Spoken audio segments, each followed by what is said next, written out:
ഇന്ന് പ്രസ് സ്റ്റോപ്പിൽ എനിക്കൊപ്പം ഉള്ളത് സുജിത് ചന്ദ്രനാണ്. Good morning Sujith Chandran. Good morning Sethu. ഈ ക്വാർട്ടർ ഫൈനലൊക്കെ ആയപ്പോഴത്തേക്ക് അതിൻ്റെ വാർത്തകൾ കൊണ്ട് നിറയുകയാണ് പത്രങ്ങൾ. മറ്റ് വലിയ രാഷ്ട്രീയ വിവാദങ്ങളൊന്നും ഇല്ലാത്തത് കൊണ്ട് രാഷ്ട്രീയം കുറച്ചൊക്കെ സ്പോർട്സിന് ഒഴിഞ്ഞു കൊടുത്തിരിക്കുന്നു എന്ന് പറയാം. ഈ വിവാദം ഇല്ലെന്ന് പറയാൻ പറ്റില്ല. ഇപ്പോൾ CPM-ൽ പുതിയ ശാക്തീയചേരി രൂപപ്പെടുന്നു. അതേപോലെ ഈ കള്ളാടി ദുരന്തത്തിൻ്റെ പാരിസ്ഥിതിക അനുമതിയൊക്കെ സംബന്ധിച്ച പ്രധാന വാർത്തകളുമുണ്ട്. ഏതായാലും നമുക്ക് മാതൃഭൂമിയിൽ നിന്ന് തുടങ്ങാം. തുരക്കാൻ തിടുക്കമോ, കള്ളാടിയിൽ നിന്ന് തുടങ്ങുകയാണ്. തുരക്കാൻ തിടുക്കമോ എന്നാണ് ഒന്നാമത്തെ വാർത്ത അവരുടെ. അതായത് അടിയന്തര ഇടപെടലിന് ഈ തുരങ്കപാത നിർമ്മാണം നിർത്തിവെക്കണമെന്ന് അടിയന്തര ഇടപെടൽ നടത്തണമെന്ന് ചീഫ് ജസ്റ്റിസിന് ഒരു സംഘടന കത്തയച്ചിരിക്കുന്നത് മാതൃഭൂമി ഒന്നാമത്തെ വാർത്തയാക്കുന്നു. നടപടിക്രമങ്ങൾ പാലിക്കാതെയും അസാധാരണ തിടുക്കത്തിലുമാണ് 2134 കോടി രൂപയുടെ വയനാട് തുരങ്കപാതയ്ക്ക് പാരിസ്ഥിതിക അനുമതി ലഭ്യമാക്കിയതെന്നാണ് ചീഫ് ജസ്റ്റിസിന് അയച്ച കത്ത്. ഈ കത്ത് അയച്ചിരിക്കുന്നത് ഗുരുതരമായ വീഴ്ചകളൊക്കെ ചൂണ്ടിക്കാട്ടി തണ്ണീർത്തട സംരക്ഷണ അന്താരാഷ്ട്ര പ്രസ്ഥാനം എന്നൊരു സംഘടനയാണ് കത്തയച്ചിരിക്കുന്നത്. അതിൽ ആക്ഷേപങ്ങൾ എണ്ണി പറയുന്നുണ്ട്. ഈ പാരിസ്ഥിതികാഘാത പഠനത്തിനുള്ള റിപ്പോർട്ട് തയ്യാറാക്കി കൊങ്കൺ റെയിൽവേക്ക് ഇത്തരം വലിയ പദ്ധതികളുടെ നിയമപരമായി നടത്താനുള്ള ദേശീയ അക്രഡിറ്റേഷൻ ഇല്ല എന്ന് തുടങ്ങി 2007 വാളംകോട് ദുരന്തം, കഴിഞ്ഞ കൊല്ലമുണ്ടായ ചൂരൽമല മുണ്ടക്കൈ ദുരന്തം, ഇതിൻ്റെയൊക്കെ അനുഭവ പാഠങ്ങളുടെ അടിസ്ഥാനത്തിലല്ല റിപ്പോർട്ട് തയ്യാറാക്കിയത് എന്നും മറ്റും ഈ പാറ പൊട്ടിക്കൽ വലിയ രീതിയിൽ നടക്കുമ്പോൾ അതെങ്ങനെ ബാധിക്കുമെന്നതടക്കമുള്ള ശാസ്ത്രീയ പഠനം നടത്തിയിട്ടില്ല എന്നൊക്കെ കാട്ടി ഒരു കത്തയച്ചത് ഒന്നാമത്തെ വാർത്തയാക്കുകയാണ് മാതൃഭൂമി. മാതൃഭൂമിയുടെ ഉൾപേജിലേക്ക് പോവുകയാണെങ്കിൽ വിഴിഞ്ഞം വിവാദം വേണ്ട എന്ന ഇപ്പോൾ CPM-ൽ പുകയുന്ന വാർത്ത അവർ ഉൾപേജിലേക്ക് മാറ്റിയിട്ടുണ്ട്. ചില പത്രങ്ങളുടെ പ്രധാന വാർത്തയും ഇതാണ്. വിഴിഞ്ഞം വിവാദം വേണ്ട. CPM-ൽ രണ്ട് അഭിപ്രായമാണ് ഈ വിഷയത്തിൽ. ഇപ്പോൾ നിലപാടിനെതിരെ EP ജയരാജൻ, CPM-ൻ്റെ പൊതു നിലപാടിനെതിരെ ഇന്നലെ EP ജയരാജൻ രംഗത്ത് വന്നത് ഒട്ടൊക്കെ രാഷ്ട്രീയ ആശ്ചര്യമുണ്ടാക്കിയിരുന്നു. അഴിമതി ആരോപിച്ചവർ വ്യക്തമാക്കും, അദാനിയും വിശദീകരിച്ചു എന്നാണ് EP ജയരാജൻ പറയുന്നത്. അഴിമതി ആരോപിച്ചതാരാണ്? അത് KK രാഗേഷാണ്, പിണറായി വിജയനാണ് ഒരു പരിധിവരെ. അവർ അത് വ്യക്തമാക്കും. ഞാൻ അഴിമതി എന്ന് പറഞ്ഞിട്ടില്ലല്ലോ എന്ന് EP ജയരാജൻ കേന്ദ്ര കമ്മിറ്റി അംഗം പറഞ്ഞതാണ് ഇന്നലെ വാർത്ത വലിയ വാർത്തയായത്. എല്ലാം അദാനി വ്യക്തമാക്കിയിട്ടുണ്ടല്ലോ എന്നും EP ജയരാജൻ പറയുന്ന ആ വാർത്ത. ഒപ്പം KK ശൈലജ, ദിവ്യ എസ് അയ്യരുടെ മാറ്റം KK രാഗേഷിനെ തള്ളി. അത് സ്വാഭാവികമായി സംഭവിച്ചതാണ്.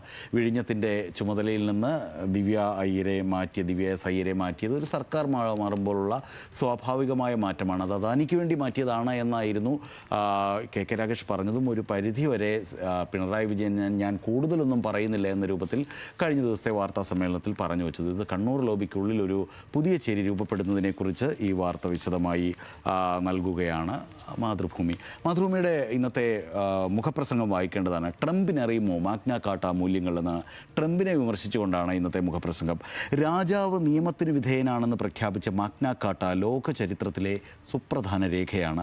ബ്രിട്ടനിലെ ജോൺ രാജാവ് 1215 ആണ്ടിൽ ഒപ്പുവെച്ച ഈ പ്രഖ്യാപനം ഭരണാധികാരത്തിന് പരിധി വയ്ക്കുന്നതും പൗരാവകാശങ്ങളുടെ തുറസ്സിനെ വിളംബരം ചെയ്യുന്നതുമാണ്. ആധുനിക ജനാധിപത്യത്തിനും നിയമവാഴ്ചയ്ക്കും പൗരസ്വാതന്ത്ര്യങ്ങൾക്കും വഴി തുറന്ന രേഖയാണിത്.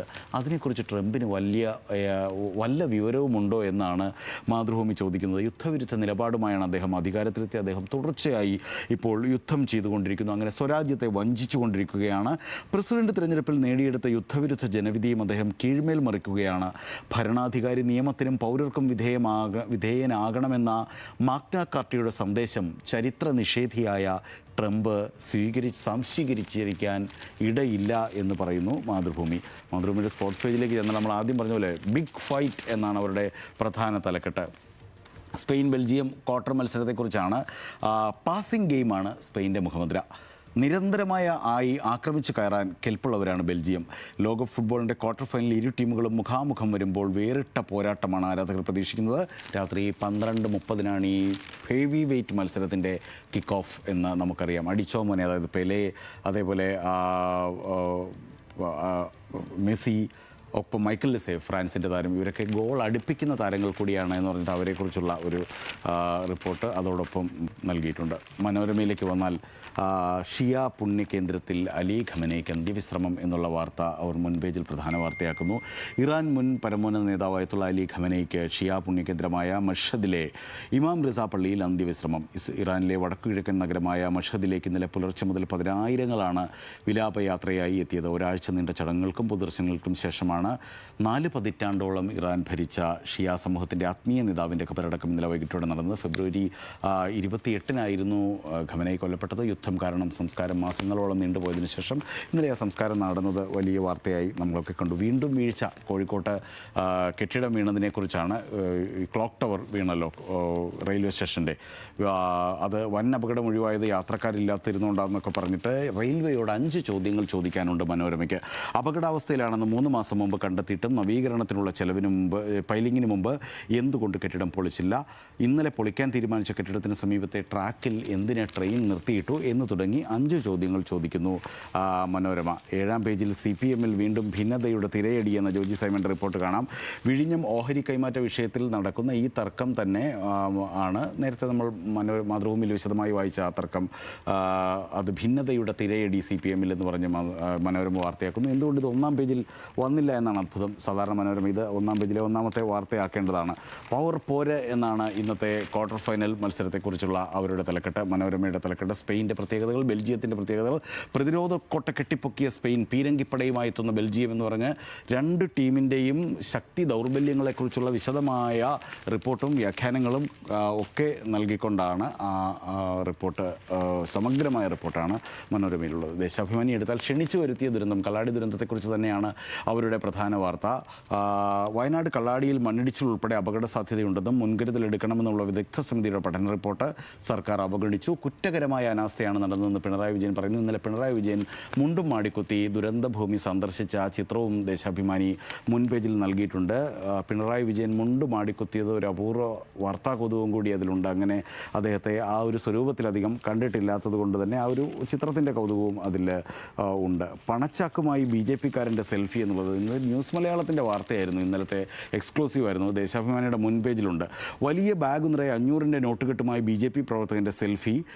നിയമസഭാ തെരഞ്ഞെടുപ്പിൽ BJP സംസ്ഥാന ഓഫീസ് കേന്ദ്രീകരിച്ച് പ്രവർത്തിച്ച സൈബർ ടീമിലെ പ്രധാനി സിദ്ധാർത്ഥിൻ്റെ ചിത്രങ്ങളാണ് സമൂഹ മാധ്യമങ്ങൾ പ്രചരിപ്പിക്കുന്നത്. കേന്ദ്രത്തിൽ നിന്നെത്തിയ ഫണ്ട് 500-ൻ്റെ നോട്ടുകെട്ടുകൾ നിറച്ച സെൽഫി ബാഗുമായി അദ്ദേഹം എടുത്ത സെൽഫി, അത് പാർട്ടി ഇടപെട്ട് അന്ന് പിൻവലിച്ചിരുന്നു. ഇപ്പോൾ BJP കേന്ദ്രങ്ങൾ തന്നെയാണ് ഈ പുതിയ ഫണ്ട് വിവാദത്തിൻ്റെ പശ്ചാത്തലത്തിൽ അത് പുറത്തുവിടുന്നത് എന്നും നമുക്കറിയാം. അങ്ങനെ ഫണ്ട് വിവാദം BJP-യുടെ മറ്റൊരു ഭാഗത്ത് വലിയ വാർത്തയായിക്കൊണ്ടിരിക്കുകയാണ്.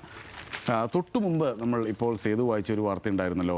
ഈ പെരുമ്പാവൂരിലെ കഞ്ചാവ് കടത്തുകാരെന്ന് ആരോപിച്ച് യുവാക്കളുടെ തലമുട്ടയടിച്ചത് മറ്റൊരു ആംഗിളിലാണ് ദേശാഭിമാനി കൊടുത്തിരിക്കുന്നത്. യുവാക്കളുടെ തലമുട്ടയടിച്ച 6 പേരും കോൺഗ്രസ്സുകാരാണ് എന്ന് പറയുന്നു. നഗ്നരാക്കി മർദ്ദനം, വടിച്ചിട്ട മുടി വാരിച്ചു എന്നൊക്കെ പറഞ്ഞ് അവരുടെ കോൺഗ്രസ് ബന്ധങ്ങൾ അടക്കം പറഞ്ഞിട്ടാണ് പറയുന്നത്. KA ഷെരീഫ്, അദ്ദേഹം കോൺഗ്രസ് ജനപ്രതിനിധിയുടെ ഭർത്താവാണ് എന്നതടക്കമുള്ള വാർത്തയാണ് അവർ നൽകുന്നത്.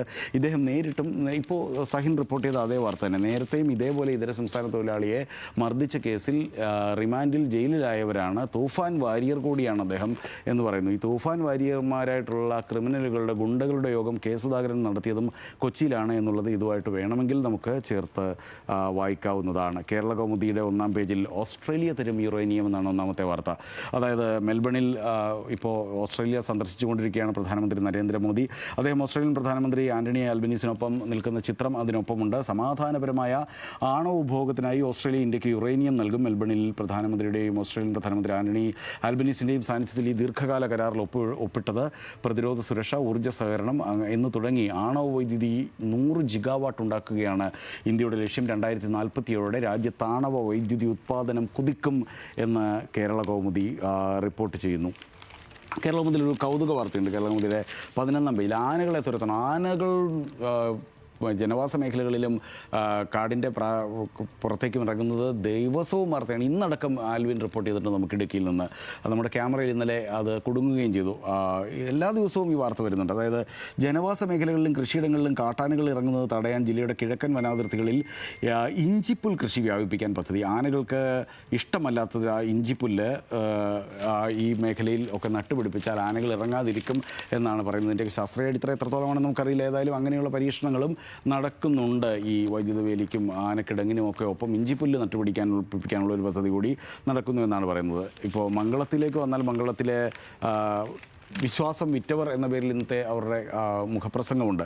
ഒരു ക്ഷേത്രത്തിലെ ഭണ്ഡാരത്തിൽ നിന്ന് പണം മോഷ്ടിക്കപ്പെടുന്നത് സാധാരണ ക്രിമിനൽ കുറ്റം മാത്രമല്ല, അത് ലക്ഷക്കണക്കിന് ഭക്തരുടെ വിശ്വാസത്തിനെതിരായ ആക്രമണമാണെന്ന് തുടങ്ങി അയോധ്യയിലെ ക്ഷേത്രക്കൊള്ളയെക്കുറിച്ചാണ് വളരെ വിശദമായിട്ടുള്ള മംഗളം റിപ്പോർട്ട് നൽകിയിരിക്കുന്നത്. ഒപ്പം വിസ നിയമങ്ങൾ കർശനമാക്കാൻ പോവുകയാണ് അമേരിക്ക. അത് ഇന്ത്യക്കാർക്ക് തിരിച്ചടിയാകും എന്നാണ് റിപ്പോർട്ട് ചെയ്യുന്നത്. വിവിധ ഇനം വിസകളിലെ മാനദണ്ഡങ്ങൾ അമേരിക്ക പുതുക്കുന്നത് വലിയ തോതിൽ ഇന്ത്യൻ വിദ്യാർത്ഥികളടക്കം കുടിയേറിക്കൊണ്ടിരിക്കുന്ന ഇന്ത്യൻ ഉദ്യോഗാർത്ഥികളടക്കം പോയിക്കൊണ്ടിരിക്കുന്ന അമേരിക്കയിൽ ഇന്ത്യക്കാർക്ക് ഇത് വലിയ തിരിച്ചടിയാകും എന്ന് പറയുന്നു. ചന്ദ്രികയുടെയും എനിക്ക് തോന്നുന്നു ഇന്നത്തെ മുഖപ്രസംഗം നോക്കേണ്ടതുണ്ട്. ഇതിഹാസങ്ങൾ പടിയിറങ്ങുമ്പോൾ എന്നാണ്, രാഷ്ട്രീയമൊന്നുമല്ല. 2026 ഫിഫ ലോകകപ്പ് അതിൻ്റെ അവസാന ഘട്ടത്തിലേക്ക് കടക്കുമ്പോൾ അപ്രതീക്ഷിത പരാജയവും അവിശ്വസനീയ വിജയവുമായി രാജ്യങ്ങളുടെ കുതിപ്പിനും കിതപ്പിനും ഫുട്ബോൾ ലോകം സാക്ഷ്യം വഹിച്ചുകൊണ്ടിരിക്കുകയാണ്. ലോക ചാമ്പ്യൻ പട്ടത്തിലേക്കുള്ള ചവിട്ടടികൾ കുറയും തോറും അവശേഷിക്കുന്ന ടീമുകളെല്ലാം ഒരുപോലെ പ്രതീക്ഷയുടെ മുൾമുനയിലാണ്. ഒപ്പം പ്രധാനപ്പെട്ട താരങ്ങൾ ക്രിസ്ത്യാനോ റൊണാൾഡോയും നെയ്മർ ജൂനിയറും ലോക ഫുട്ബോളിനോട് വിട പറയുമ്പോൾ ഇത്ര കാലം തങ്ങളെ ത്രസിപ്പിച്ചതിനും പ്രചോദിപ്പിച്ചതിനും പ്രതീക്ഷ നൽകിയതിനും കായികപ്രേമികൾ ഒന്നടങ്കം അകൈതവമായ കൃതജ്ഞതയുമായി അവരെ പ്രത്യഭിവാദ്യം ചെയ്യുകയാണ് എന്ന് പറയുന്നു ചന്ദ്രിക. വമ്പനാര് എന്നാണ് ഇന്നത്തെ സ്പെയിൻ ബെൽജിയം പോരാട്ടത്തെക്കുറിച്ച് ചോദിച്ചിരിക്കുന്നത്. മഹാമാമാങ്ക വിസിൽ മുഴങ്ങാൻ പോകുന്നു. അതിന് അവരുടെ കോളത്തിൻ്റെ പേരെങ്ങനെയാണ്, അത് രസകരമാണ്. വീക്ഷണം കൂടി എടുത്താൽ PSC തട്ടിപ്പ് അന്വേഷിക്കാൻ SIT വരുന്നു. IGS സജിത ബീഗത്തിൻ്റെ ചുമതല. ന്യൂസ് മലയാളത്തിൻ്റെ വാർത്തയാണ്. എല്ലാ പത്രങ്ങളിലും ഉൾപേജുകളിലൊക്കെ ആയിട്ട് ഈ വാർത്തയുണ്ട്. വീക്ഷണം അത് മുൻ പേജിൽ തന്നെ കൊടുത്തിരിക്കുന്നു. MPമാരുടെ യോഗത്തിൽ ഇന്നലെ VK ശ്രീകണ്ഠൻ നടത്തിയ പരാമർശത്തിനെതിരെ അദ്ദേഹം ഒരു വ്യാജ ആരോപണം നടത്തിയെന്നാണ് ജനയുഗം പറയുന്നത്. അതിൽ വലിയ പ്രതിഷേധമുയർന്നു. മുഖ്യമന്ത്രി വിളിച്ചുകൂട്ടിയ യോഗമായിരുന്നു. അതായത് വ്യാജ ആരോപണം ഇതാണ്: കഴിഞ്ഞ ഈ ഇടത് MPമാരും റെയിൽവേ വികസനത്തിന് വേണ്ടി ഒന്നും ചെയ്തില്ല എന്ന് VK ശ്രീകണ്ഠൻ പറയുകയും അത് ഇടത് MPമാർ ചോദ്യം ചെയ്യുകയും ചെയ്തു എന്നുള്ള താരതമ്യേന ചെറിയ വാർത്തയാണ്. ജനയുഗം അത് പ്രധാന വാർത്തയാക്കി മാറ്റുന്നു. ജന്മഭൂമിയിലേക്ക് വരികയാണെങ്കിൽ ആറന്മുള വിമാനത്താവളത്തിന് ഡ്രോൺ സർവേ നടന്നു എന്ന എവിടെയും ഇല്ലാത്തൊരു വാർത്ത ഇന്ന് ജന്മഭൂമിയിൽ മാത്രം കാണുന്നു. ജനകീയ പ്രക്ഷോഭത്തെ തുടർന്ന് 10 വർഷം മുമ്പ് സുപ്രീം കോടതി അനുമതി നിഷേധിച്ച ആറന്മുള വിമാനത്താവള പദ്ധതിയുമായി വീണ്ടും UDF സർക്കാർ. ഇതിപ്പോൾ ആദ്യം വായിക്കുകയാണ് കേട്ടോ. ഇതിൻ്റെ ഭാഗമായി ദിവസങ്ങൾക്ക് മുമ്പ് ആറന്മുള പുഞ്ചയിൽ ഡ്രോൺ സർവേ നടന്നു. ഡൽഹിയിലെ സ്വകാര്യ സ്ഥാപനമാണ് ഈ സർവേ നടത്തിയത് എന്ന് ജന്മഭൂമി പറയുന്നു. മാധ്യമത്തിൽ ഇറാൻ വാർത്തയാണ്. വീണ്ടും തുറന്ന യുദ്ധം. സുപ്രഭാതത്തിലും അങ്ങനെ തന്നെയാണ്. 2ാം ദിനവും US ആക്രമണം. ഇറാനിൽ 14 പേർ കൊല്ലപ്പെട്ടു. ഇറാൻ്റെ തിരിച്ചു നടത്തിയ പ്രത്യാക്രമണം അടക്കം സുപ്രഭാതം വാർത്തയാക്കുന്നുണ്ട്. സേതു. ഓക്കെ സുചന്ദ്രൻ, ശരി.